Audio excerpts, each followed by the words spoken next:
नमस्कार मंडळी.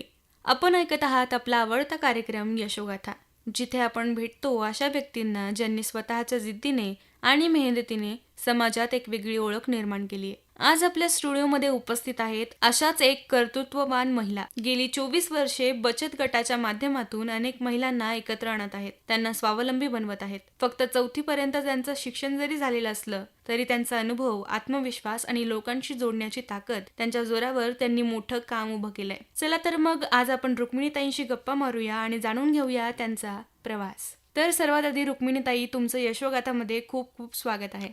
तुम्हाला आज आपल्या रेडिओवर येताना कसं वाटतंय? छान वाटतंय. रुक्मिणीताई, मला तुमच्या बालपणाबद्दल थोडंसं सांगाल का? म्हणजे त्यावेळेचं वातावरण वगैरे कसं होतं? त्यावरचं वातावरण गावाला होतं एकदम. आम्ही गावामध्ये काय छोटे छोटे 2-4 बहीण भावंड, छोटं घर, छोट्या गावामध्ये पण शेती होती वडिलाकडं. असं वातावरण एकदम असं होते. काहीच शाळेमध्ये जायचं याचं पण तरी आमच्या वडिलांनी आम्हाला चौथी लोक शिक्षण शिकवलं. अरे वा. मग मला सांगा की तुमचं फक्त 4थी पर्यंत शिक्षण झालंय, पण बचत गट सुरू करण्याची प्रेरणा तुम्हाला कोणाकडून मिळाली? मला बचत गटाची प्रेरणा सविता मॅडम यानं आम्हाला सांगितलं की बचत गट करायचा, पण महिला तयार होत नव्हत्या बचत गट करायला. तरी आम्ही सगळ्या महिला जमून सनी बचत गटाची तयारी केली. काहीला येत नव्हतं त्याला प्रौढ शिक्षणाचं आम्ही ताईनं आधी प्रौढ शिक्षण घेतलं आणि मग त्याला सहकार्यापुरतं शिकवलं. तेव्हा आम्हाला बँकेत ते खाते खोलता आले. आम्हाला सविता मॅडमकडूनच हे मार्गदर्शन मिळालं. अरे वा. मग ताई, मला सांगा की 24 वर्षांपूर्वी जेव्हा तुम्ही सुरुवात केली तेव्हा तुम्हाला कोणत्या अडचणी आल्या? आम्हाला खूपच अडचणी येत होत्या ना. महिला म्हणायच्या आम्ही येत नाही बचत गटामध्ये, कोणी पैसे घेईन गोळा करून घेऊन जाते. आणि मग आम्ही कोणाकडून घ्यायचे तुमच्याकडून? तुम्ही म्हणता दिले होते तुम्ही, आता ती गेली मग आम्ही काय करणार आहे? पण आमचा मॅडमवर विश्वास होता म्हणून त्याच्यामुळं आम्ही बचत गटात सगळ्या महिला विश्वास घेऊनच बचत गट केला. अरे वा. मग ताई, मला तुम्ही आता जसं सांगितलं की त्यावेळेस तुम्हाला खूप अडचणी होत्या, पण मग त्यावेळेस महिला एकत्र आणणं किती कठीण होतं तुमच्यासाठी? आमच्यासाठी खूपच कठीण होतं. त्याला शिक्षण नसल्यामुळे ते येतच नव्हत्या. त्याला 4-4 बार त्याच्या घरी जाऊन तरी महिला येत नव्हत्या. तरी आम्ही त्याला समजून सांगून हे करून असं केलं ना असं होतं, मग त्याला सांगून त्याला एकत्र आणून मग आम्ही बचत गट केला. ते एकदम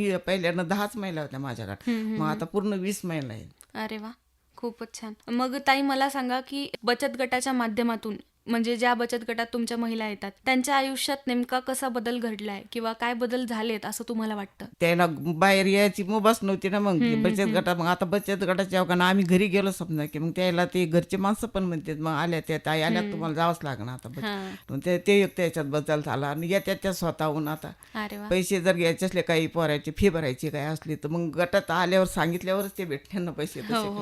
पैसे भरायला पण येतात, बैठकीला पण येतात. एवढा बदल झालाय त्याच्यामध्ये, त्याला काहीच माहित नव्हतं. बरोबर आहे. मग ताई, तुमच्याकडे एखादी अशी आठवण किंवा एखादा असा प्रसंग घडलाय का की ज्याच्यामुळे तुम्हाला असं वाटलं की हो, आपण जे करतोय आपल्या कामामुळे लोकांचं आयुष्य बदलतंय, असं तुम्हाला कधी वाटलं का? एका बाईच्या नाही एकदम तिला येऊ बाहेर पडत येतच नव्हते ते. मग तिनं एकदम तिला असे 5-7 महिने झाले तिच्या नवऱ्यानं खूप मारलं तिला. अरे बापरे. मग आम्ही इथं आलो मॅडमकडं. मग मॅडम आम्ही त्याच्या घरी गेलो. मग तिच्या सासू सासऱ्याला मॅडमनं आम्ही समजून सांगितलं. मग तेव्हापासून आता त्या बाईची एकदम व्यवस्थित आहे. दरबारचीला ती गटा इथं का आली जर दवाखान्यात तर मॅडमला भेटल्याशिवाय जात नाही. त्याचे एकदम सुरळीत संसार चालू आहे आता. अरे वा. असे पण कामं करतोय आम्ही गटामध्ये, नुसतं तेवढंच गट नाही का चालू. बरोबर आहे. मग ताई, मला सांगा की तुम्ही घर पण सांभाळतात आणि तुम्ही बचत गट सुद्धा सांभाळतात, समाजकार्य सुद्धा करतात, तर मग तुम्ही ह्या दोन्ही जबाबदाऱ्या कशा पार पाडल्या? याच्यामध्ये समतोल कसा राखला तुम्ही? आमच्याकडे किराणा दुकान आहे माझ्याकडे मॅडम. किराणा दुकान आहे असल्यामुळं महिला या त्या दुकानावर यायचं मग काही सांगायचं असलं त्याच्यावर बी सांगू शकते मी. आणि घरातले बी आम्हाला घरातला बी खूप सपोर्ट आहे. घरातले आमचे मुलगाने काय म्हणतात, आमचे मिस्टर होते ते पण काही म्हणायचे नाही. त्याला आम्हाला साऱ्या शिक्षण असल्यामुळे कोणीच अडचण आली. कधी बैठक माझ्याच घरी व्हायची. अरे वा, खूपच छान. ताई, तुम्ही मग आजच्या महिलांना काय संदेश द्याल? म्हणजे त्यांनी बचत गटात यायला पाहिजे किंवा नाही यायला पाहिजे, किंवा काय काय बदल होतात? सांगते मी आता याला बचत गटात आम्ही आता हा गट आहेच आहे, पण मी स्वतः मुली माझ्या सून माझी ती मुली आहेत 2, त्यानं पण बचत गट त्यांनी स्वतःची बचत गट केले. अरे वा, हो, खूपच छान. ताई, शिक्षण जरी कमी असलं तरी आत्मविश्वास मोठा असेल तर स्त्री काही पण करू करू शकते. शकते. हो, याच्याबद्दल आत्मविश्वास, तुमचं काय मत आहे? समाधान. बचत गट करायचं म्हणल्यावर मी स्वतः त्याच्यात पुढेकार घेऊन सनी मॅडमच्या मागे राहून सनी ते बचत गट करून घेतलं की मला त्याच्यातूनच आता म्हणतात महिला की तुम्हाला काय मिळतंय त्याच्यातून, पण मला माझं समाधान मिळतंय त्याच्यातून, दुसरं काही मिळत. बरोबर आहे. आपण जे करतोय त्याच्यातून हो, आपल्याला समाधान समाधान मिळालंच मिळालंच पाहिजे. पाहिजे. ताई, तुम्ही आत्ताच सांगितलं की तुम्हाला कुटुंबाचा खूप पाठिंबा होता. हो. तर मग तो पाठिंबा तुम्हाला कसा लाभला आणि काय काय त्यांनी तुमच्यासाठी केलंय? एवढे शिक्षण थोडं शिक्षण असून पण असं करते, आई करते, घरचे म्हणायचे असे एवढं येते शिक्षण, तर बरोबर आहे करू, पण ते पुढचं आपण त्याने मग त्याला सपोर्टच केला नाही, म्हणलंच नाही कोणत्याच गोष्टीला की नाही गटात जायचं नाही, का ह्या बैठकीला जायचं नाही, कुठं बी जायचं असलं तर. वा वा. 2-2 दिवस पुण्याला काय आम्ही नंदुरबारला काय अशा कार्यक्रमाला जातोय तर कोणीच काही म्हणलं नाही, अडचण आलीच नाही. बरोबर आहे. ताई, मग आज तुम्ही जेव्हा मागे वळून बघता, म्हणजे पूर्वीचा काळ आणि आत्ताचा काळ, तुम्हाला ह्या सगळ्यांमध्ये तुमच्या स्वतःमध्ये काय बदल झालेत असं वाटतं? आता स्वतःमध्ये इतकं बदल झालाय, समजा कुठं बी जायचं जर असलं तर कोणी महिलाला जर म्हणलं बी आता मी चाल बाई नाही जर म्हणली ती, तर मी स्वतः त्या कार्यक्रमाला जाऊ शकते. आणि महिलाला बी करते की नाही असं हे माझ्या बघून सनी दुसऱ्या पण म्हणतात की नाही त्याच्याबरोबर गेलं तर सगळे सोयी होत्यात. अशा अडचणी येत नाही कोणाच गोष्टी, जायची अडचणच नाही, मॅडम संघ असत्या जायची अडचण येतच नाही आम्हाला. मग ताई, अजून बचत गटाच्या पुढे काही योजना आहेत का भविष्यात? बचत गटाच्या आता पुढे वाटते पोरीलच दुसऱ्या मुलीनं करावं, आता आमच्या सुना नाही त्यानं, आता आम्ही तर इथं लोक आणले आता हे करी, तरी आमचं चालूच असतंय काही बी.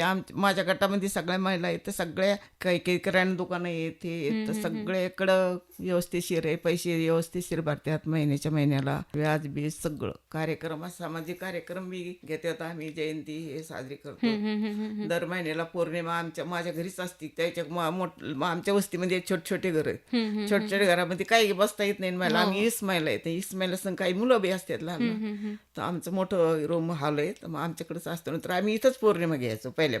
मग इकडे बायका जेव्हा करता यायला तर मग घरी. ताई, काही काही जणी अशा असतात की ज्यांना म्हणजे घरातून बाहेर पडता येत नाही किंवा त्या स्वतःहून बाहेर निघत नाही, त्यांना भीती वाटते, तर मग तुम्ही अशा महिलांसाठी काय संदेश द्याल? त्याला सांगितलं ना, मग गटामध्ये राहायचं असेल तर बाहेर पडावंच लागेल. कुठं जायचं कार्यक्रमाला, एक पहिल्यांदा नाही आल्या त्या, एक वेळेस 2 वेळेस 3 वेळेस कार्यक्रम असला की नाही आम्ही येत असं, मग त्याला पण वाटू लागलं की आवड लागू लागलं की नाही काहीतरी जातोय आपण, कुठेतरी जातोय, काहीतरी करतोय, गटात गेलं तर काहीतरी आपलं नवीन ऐकायला मिळतंय. मग त्या पण येऊ लागल्या, त्याला काही लय अडचणी नाही आल्या. मग शिक्षणावाले आता मुलं तर धाडतात की जा म्हणून सनी गट काहीतरी सांगते, तिथं काहीतरी शिकतात. बरोबर आहे. तर ताई, मला आता सांगा की तुम्ही आता जो बचत गट चालवताय, तर तुमच्या बचत गटाची किती बचत आहे आणि तुम्ही कशा प्रकारे महिलांना किती प्रमाणात कर्ज वगैरे देतात?